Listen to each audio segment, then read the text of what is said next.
கோவை தெற்கு தொகுதி வேட்பாளரா நான் அண்ணா திராவிட முன்னேற்ற கழக தேசிய ஜனநாயக கூட்டணி சார்பா நிக்கிறோம். இந்த கோயம்புத்தூர்ல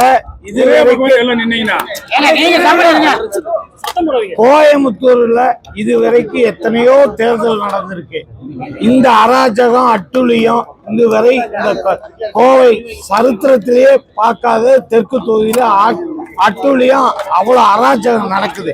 இதை வச்சு நான் கலெக்டர்கிட்ட 2 தடவை மனு கொடுத்தேன், அப்சர்வர்ட்டையும் கொடுத்தேன்.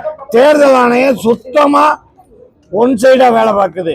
அதை விட காவல்துறை ஒரு கொஞ்சம் கூட பொதுமக்களுக்கு பாதுகாப்பு இல்லை. நேற்றைக்கு முந்தின இரவு பணம் கொடுக்குறாங்கன்னு சொல்லி எல்லா பிரச்சனை பண்ணி நானும் பாரதிய ஜனதா கட்சி எங்க கட்சி நிர்வாகிகள் அனைவரும் போய் சுங்கத்துல மறியல் பண்ண விட்டுதான் ஏசியும் டிசியும் வர்றாங்க.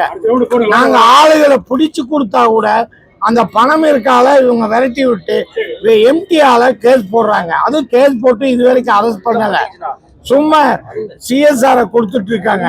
இதுக்கெல்லாம் காரணம் அந்த 18 வேட்பாளரை போட்டு அந்த 18 பேருக்கு ஏஜென்ட்டுகள் சொல்லி இன்னைக்கு உலா விட்டு கோயம்புத்தூர் தெற்கு தொகுதி இன்னைக்கு ஒரு பயந்த கலவர பூமியா இருக்கு. நாளைக்கு என்ன நடக்குமோ ஏது நடக்கும் இந்த தேர்தல் ஆணையம் கண்ணை மூடிட்டு இருக்கு. அர்ச்சனா பட்நாயக் வரைக்கும் நாங்க சொன்னா அவங்களுக்கு வேண்டியது பணம் பெருசா கிடைச்சாதான் நாங்க பணமாங்க. மக்களோட உயிரை விட பணம் பெருசாங்க. மக்கள் இன்னைக்கு பயந்து இருக்காங்க. பணம் வாங்கலைனால அடிக்கிறான், வாங்கினவன நீ இப்ப எதுக்கு போடுவேன்னு எனக்கு தெரியும். மறுநாள் காலையில வந்து கரூர்காரங்க இங்க நாட்டாம பண்றதுக்கு என்ன சார் இருக்கு? என்ன டிமாண்ட் வச்சிருக்கீங்க? எனக்கு தேர்தலை கண்டிப்பா இது நிறுத்தியே ஆகணும்.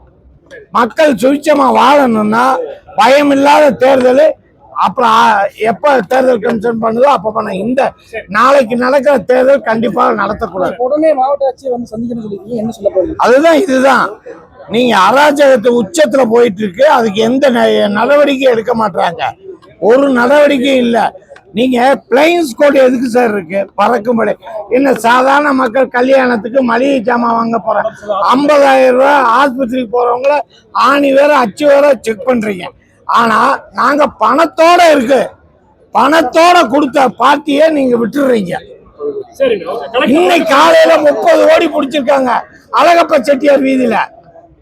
ஆனா பிளைன்ஸ் கோட் யாருக்கு காட்டல. அது ஒரு முன்னாள் திமுக பொருளாளர் லாட்ஜில் இன்னைக்கு வரைக்கும் அங்க ஆளு இருக்காங்க. அநேகமா இப்ப நான் போலீஸ்கிட்ட சொன்னதுனால இப்ப அநேகமா காலி பண்ணியிருப்பாங்க.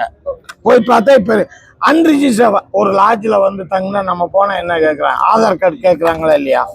அங்க இருக்க கரூர்காரங்களுக்கு எந்த ஆதார் கார்டு இல்லை. அத்தனை பேர் அதான் இல்ல இப்ப இருக்கு சார். இன்னைக்கு அந்த பணம் எடுத்துட்டு போகும்போதுதான் சார் இந்த 30 கோடி சிக்கிச்சு. பிளைன்ஸ் கோடி யாரோட பணமோ அவங்க வீட்டுல கொண்டு போய் கொடுத்தாச்சு. ராணுவ பாதுகாப்பு மாதிரி போலீஸ் பாதுகாப்போடு அந்த பணங்கள் போய் சேர்ந்தது. அப்ப எப்படி சார் நாங்க தேர்தல் மக்கள் எப்படி சார் பயம் இல்லாம வாக்களிப்பாங்க? என்ன அராஜகம்? ஹிட்லர் முசோலினியா சர்வாதிகாரம் நடக்குதா இங்க? போலீசார் என்ன பேச்சுவார்த்தை? எங்கிட்ட பேச்சுவார்த்தை நீங்க கலெக்டர் வந்துருவாரு உள்ள வாங்கன்னாங்க. நான் கலெக்டர் வரட்டும் நான் உள்ள வர்றேன் இருக்கேன். நான் மனு கொடுக்குறேன். ஏன்னா 2 நாளா கேட்டிருக்கேன். நேற்று ஒரு செய்தியை நான் அவர்கிட்ட கேட்குறேன், ஃபோனில் கேட்குறேன். நான் உடனே கூப்பிடுறேன்னு. இன்னைக்கு 26 மணி நேரம் ஆச்சு, இது வரைக்கும் அந்த செய்தியை சொல்லலை. ஃபோன் அடித்தா ஃபோன் எடுக்கிறது இல்லை. அப்போ நான் என்ன பண்ணுறது? ஏன்னா சாத்மீக முறையில் நான் இது மக்களுக்கு தெரிவிக்கிறதுக்காக சொல்றேன்.